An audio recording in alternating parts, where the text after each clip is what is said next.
j'ai été inspiré de faire un posting ce matin pour ceux qui suivent les statuts sur WhatsApp ou nos publications sur Facebook ou Instagram, TikTok, X, anciennement Twitter.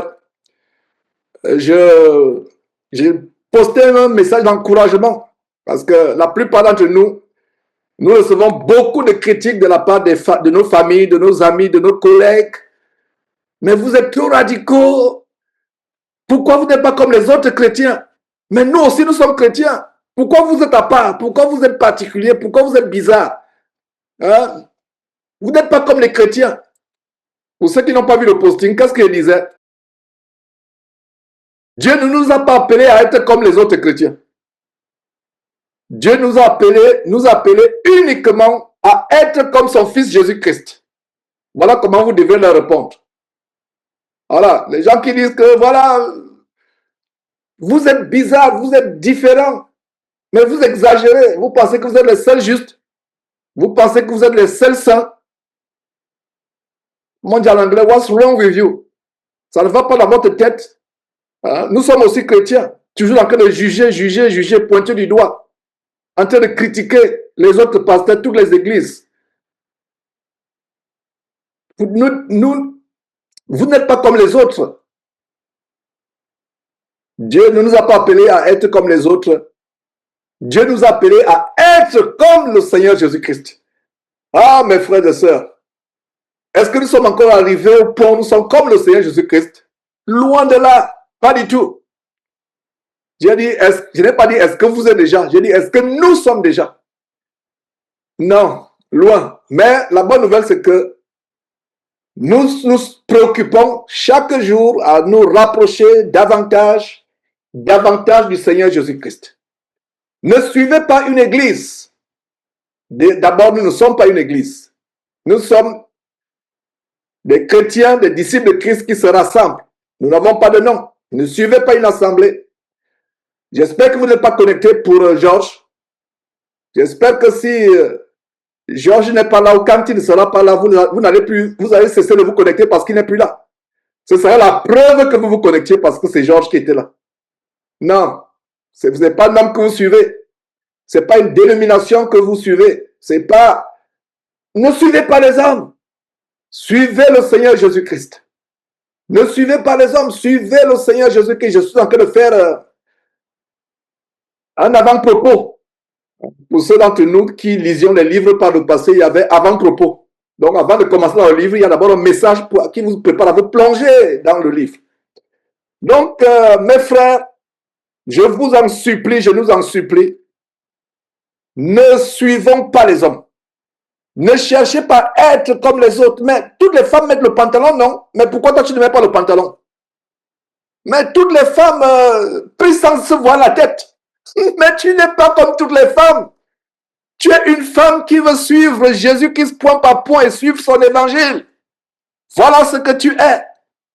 Mais les autres femmes mettent des faux cheveux qui viennent de l'Inde, non? Mais toi, tu penses que tu es quel chrétien? Mets un peu de rouge à lèvres. Mets un peu de vernis. Tous les chrétiens le font. Ah là là! L'enfer va chauffer. Le jugement de Dieu va chauffer. Beaucoup de ceux qui disaient fais comme les autres chrétiens, fais comme nous. Ne faisons pas comme les autres chrétiens. Soyons à part. Soyons à part. Il y a encore quelques retardataires que nous attendons. Soyons à part. Ne soyons pas comme les autres chrétiens, soyons comme le Fils de Dieu voudrait que nous soyons. C'est de lui que nous sommes les disciples. Nous ne sommes pas les disciples d'un homme. Nous ne sommes pas les disciples d'une congrégation. Nous sommes les disciples uniquement, seulement, du Seigneur et Sauveur Jésus-Christ. C'est lui qui nous a rachetés avec le grand prix de son sang, le sang pur comme celui d'un agneau sans tache. L'agneau de Dieu, le Fils de Dieu qui est descendu du ciel, que Dieu a mené mourir sur la terre de la main des abominables pécheurs.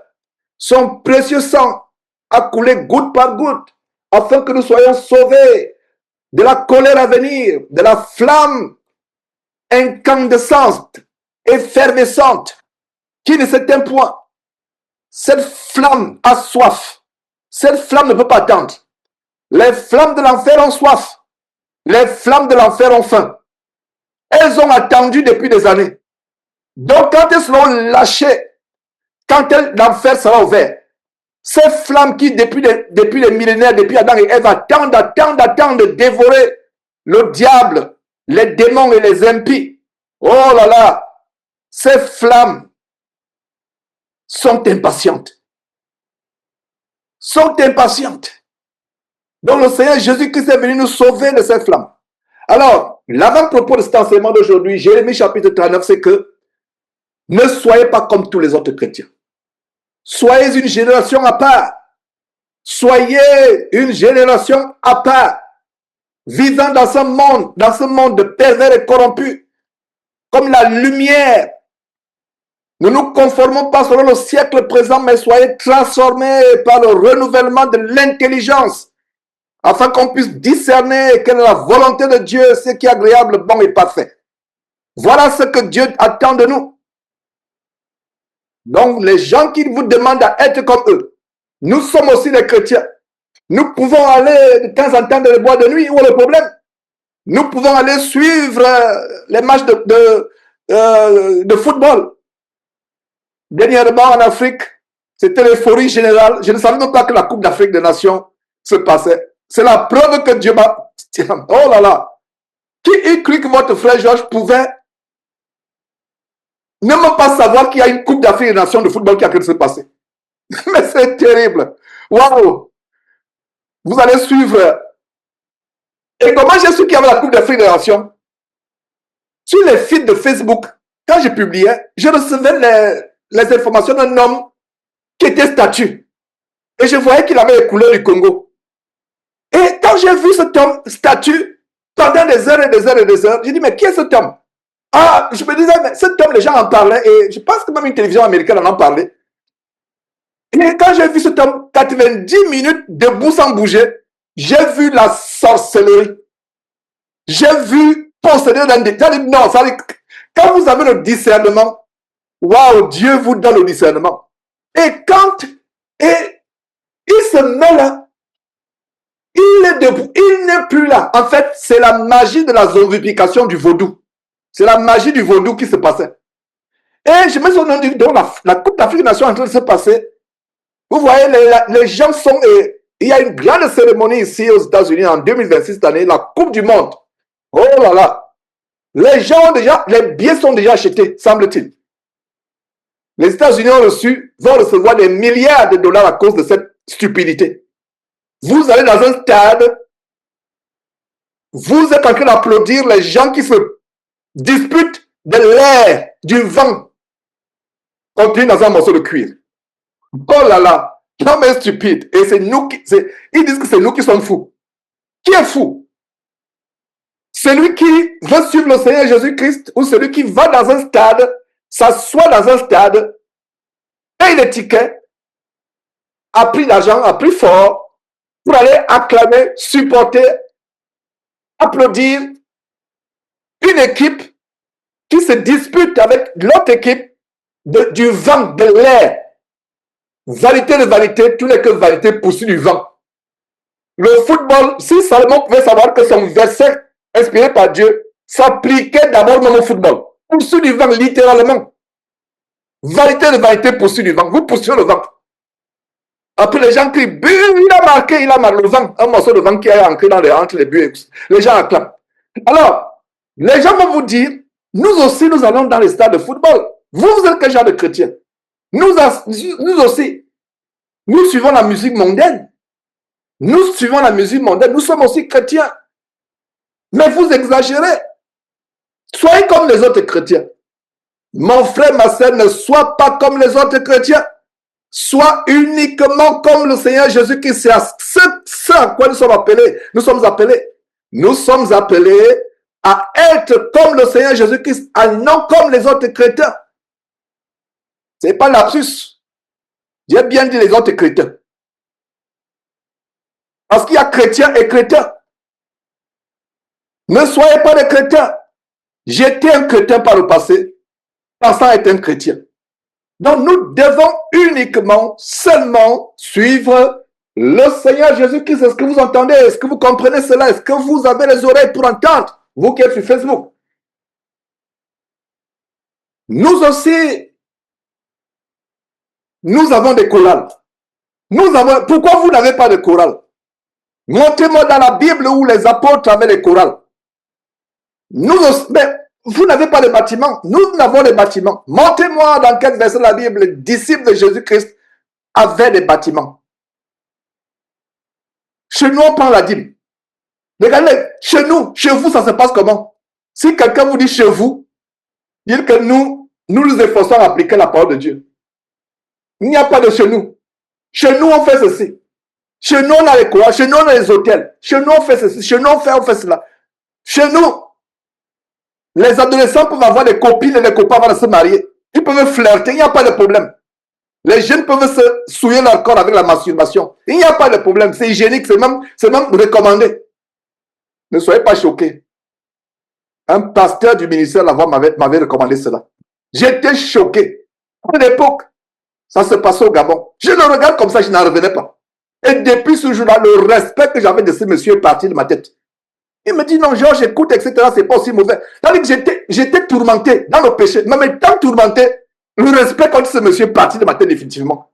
Qu'est-ce qu'il enseigne? Pourtant, j'étais encore en plein dans ce ministère. Mais ce n'est pas passé dans ma tête. Nous ne sommes pas comme les autres. Le Seigneur Jésus qui s'attend à ce que nous soyons purs. C'est ça à quoi nous sommes appelés. Il est pur, il est saint, il est pieux. Nous sommes appelés à l'imiter. Soyez les imitateurs, comme ce cantique que j'aime chanter. Suivant le maître toujours pas à pas. Suivant le maître pas à pas. Suivant le maître toujours pas à pas. Rien ne me nuit lorsque Jésus conduit. Voilà. Nous voulons prier. Oh Seigneur Jésus, libère-moi, délivre ma famille. Les ennemis sont en train de me nuire. Le cantique qu'il vient de chanter dit quoi? Rien ne me nuit lorsque Jésus me conduit. Laisse-toi conduire par Jésus-Christ et rien ne va te nuire, mon frère, ma soeur. Si les ennemis te nuisent, s'il y a des choses qui te nuisent dans la vie, c'est la preuve que tu n'es pas conduit par Jésus-Christ. Laisse-toi conduire par Jésus-Christ. Il y aura des tempêtes, il y aura des tribulations, il y aura des persécutions, il y aura des choses terribles. Mais laissez-moi vous dire que quand la barque de ta vie est conduite par Jésus-Christ, quand la voiture de ta vie, le train de ta vie, l'avion de ta vie est piloté par Jésus-Christ, il n'y a pas de tempête, il n'y a pas de crash. Ton bateau, quand il est conduit par Jésus-Christ, ne fera pas naufrage. Ta vie ne fera pas, il n'y aura pas de naufrage dans ta vie. Voilà, mes frères et sœurs, le message d'encouragement. Voilà le message d'exhortation en ce dimanche de l'an de grâce 2026, le 18 décembre. Alors, je résume. Je répète, je fais de la redondance. J'insiste. Je suis emphatique. Je ne sais pas si on dit emphatique en français. Je veux dire, en anglais, ça se dit emphatic. Mais en français, je veux mettre de l'emphase. Je mets de l'emphase. Je mets de l'emphase en disant que c'est assez qu'on te critique. C'est assez qu'on se moque de toi en disant que tu n'es pas comme les autres chrétiens. C'est assez qu'on te dit non, fais comme les autres. Fais comme les autres. Tu n'es pas les autres. Tu es quelqu'un qui s'attelle à imiter celui qui est mort sur la croix. Tout le monde s'habille comme des prostituées. Les femmes aujourd'hui s'habillent comme des prostituées. Est-ce que vous savez que la manière par laquelle même les femmes décentes d'aujourd'hui s'habillent, c'est comme ça que les prostituées s'habillaient il y a 100 ans. Les femmes décentes d'aujourd'hui, même parmi nous, les femmes décentes même parmi nous sur Zoom aujourd'hui, s'habillent comme les prostituées s'habillaient. C'est pour vous dire que le standard de l'habillement de la femme est tombé tellement bas au point où, mes frères et sœurs, même les prostituées avaient le corps complètement couvert. Et quand une prostituée faisait son commerce honteux, diabolique, se mettant au coin de la rue, elle devait soulever le pan pour monter le tibia. Et quand elle soulevait le pan pour monter le tibia, on savait que c'est une prostituée. les produits cosmétiques aujourd'hui. Les femmes ne sont plus naturelles. Les femmes ressemblent à des démons. Est-ce que vous savez que les produits cosmétiques que les femmes mettent sur leur visage, c'est le reflet sur le monde spirituel des démons qui se reflètent sur elles? On ne sait même pas quelle est la couleur de la peau. On ne sait même pas quelle est la texture des cheveux. On ne sait même plus. Et on va vous dire, toutes les femmes chrétiennes sont comme ça, mais pourquoi vous êtes à part? Nous sommes à part parce que nous voulons imiter le Seigneur Jésus-Christ. Vous n'êtes pas à part parce que vous suivez un gourou sur Jésus-Christ TV. Voilà comment il m'appelle. Non, vous ne me suivez pas. Vous suivez l'évangile de Jésus-Christ. La preuve en est que je le dis et je le redirai toujours avant de dire Amen à la parole de Dieu qui vous est enseignée. Allez vérifier que cette parole est authentiquement inspirée par Dieu, dans la parole de Dieu, qu'elle vient de Dieu. Et comment le faire? Vous ouvrez la Bible. Vous ouvrez la Bible. Nous, on enseigne l'évangile de prospérité chez nous, mais pourquoi on n'enseigne pas l'évangile de prospérité chez vous? Voilà autre chose. Et il y a une autre carte que nous avons publiée, que j'ai publiée il y a quelques... je crois que c'était hier, où je passais au vitriol inspiré par Dieu, l'évangile diabolique de la prospérité, le grand mensonge de l'évangile diabolique de la prospérité. Ils vous disent que si vous êtes malade, si vous êtes pauvre, c'est parce que vous manquez de foi. Eux-mêmes, pendant qu'ils vous disent que vous êtes pauvre parce que vous manquez de foi, qu'est-ce qui se passe? Ils vous vendent des livres bidons, ils vous vendent des cours bidons, ils vous dépouillent, vous harcèlent de payer dîmes et offrandes, ils vous harcèlent, s'enrichissent et disent que vous êtes pauvre parce que vous manquez de foi. Et ils sont riches. Conclusion, leur foi c'est quoi? Leur foi c'est votre stupidité, c'est votre imbécilité, votre foi. C'est votre foi. Enfin, leur foi, eux. Vous ne lisez pas la parole de Dieu. Vous n'examinez pas. Je ne baptise pas ceux qui sont connectés sur Zoom. Du moins, je pense que ceux qui sont connectés sur Zoom actuellement ne sont pas concernés par ce que je suis en train de dire. Je m'adresse aux chrétiens, soi-disant quelque part à travers le monde qui m'écouteraient actuellement. Ils vous disent que vous êtes pauvre, vous êtes malade parce que vous n'avez pas de foi. Ces gens qui vous disent que faites ceci, faites cela, semez, donnez de l'argent pour être riche. Plutôt vous leur donnez à eux. Donnez, Dieu va vous bénir. Semez, faites ceci. Oh, mes frères et sœurs, nous devons fuir cet évangile. Nous devons fuir cette doctrine de démons. C'est maman qui servent. C'est l'argent qui servent. Leur croix, c'est l'argent. Leur croix n'est pas la croix de Golgotha. Leur croix, c'est les dollars américains. Leur croix n'est pas la croix de Golgotha. Ils piétinent le Seigneur Jésus-Christ. Ils insultent la croix de Jésus-Christ. Ils la rendent vaine. Voilà ce qui se passe. Mes frères et sœurs, j'espère que nous avons été encouragés. Je conclue en disant ceci. À ceux qui vous critiquent, à ceux qui se moquent de vous, à ceux qui vous ridiculisent, vous tournent en dérision en disant ceci. Soyez comme les autres chrétiens. Et vous êtes qui? Vous êtes comment? Soyez comme nous. Soyez comme les autres chrétiens. Dieu ne nous a pas appelés à être comme les autres chrétiens. Dieu ne nous a pas appelés à imiter qui que ce soit. C'est vrai que des merveilleux sœurs en Christ pieuses, des merveilleux frères en Christ pieux, saints, sanctifiés, peuvent nous encourager, nous galvaniser. Nous galvaniser, nous encourager. Mais nous sommes imitateurs, pas des institutions humaines, pas de la société. Nous sommes imitateurs du Seigneur Jésus-Christ. Mes frères et sœurs, c'en est fait pour l'avant-propos de ce jour. Allons dans l'enseignement du jour. Je dirais plutôt que ce qu'on vient de dire, c'est je nous vois dans un restaurant spirituel selon Matthieu chapitre 4, verset 4. L'homme ne vivra pas de pain seulement, mais l'homme vivra de toute parole qui vient de la bouche de Dieu. Alors, c'était une petite entrée. J'espère que vous avez encore de place dans votre cœur pour consommer, pour qu'on consomme ensemble le plat de résistance, le plat du jour. Jérémie chapitre 39. Et la bonne nouvelle, c'est qu'avec la nourriture qui vient du ciel, il n'y a pas de gloutonnerie. Au contraire, la gloutonnerie est encouragée. Je ne sais pas s'il faudrait utiliser gloutonnerie avec la parole de Dieu, mais je ne sais pas si vous pouvez m'aider avec un autre mot. C'est encouragé. Il n'y a pas d'excès. Vous voyez, dans la vie, même l'eau, boire trop d'eau. Pourtant, l'eau, c'est la meilleure boisson qui soit, mais il semble qu'en exagérant, ça peut entraîner des conséquences. Donc, dans la vie, tout excès n'est pas bon. Le seul endroit où l'excès est bon, c'est la parole de Dieu, n'est-ce pas? Les excès de table, c'est pas bon.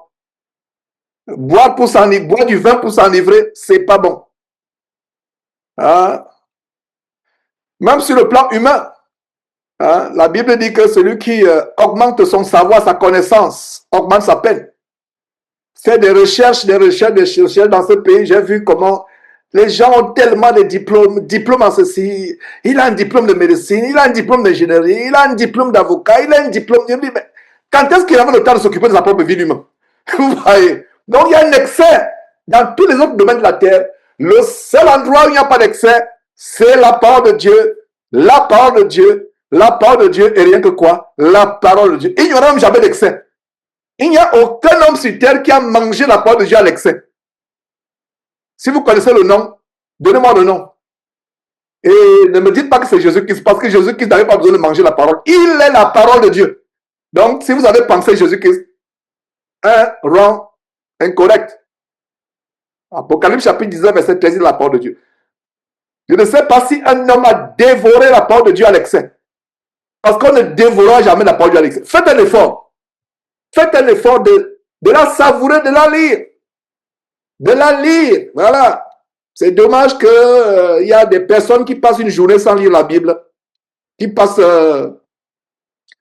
des journées sans lire la Bible. Je ne veux même pas... C'est grave. Vous devez arriver à un point où vous passez une journée sans lire la Bible. Vous avez des démangeaisons. Vous ne savez pas. Il y a malaise. C'est même pas, il y a malaise quelque part. Vous dites, mais quelque chose ne va pas. Ça ne va pas. Par exemple, pour ceux qui aiment le sucre, imaginez que vous vous privez du sucre pendant une semaine. Il y a certains qui sont addicts à tout ce qui est sucré.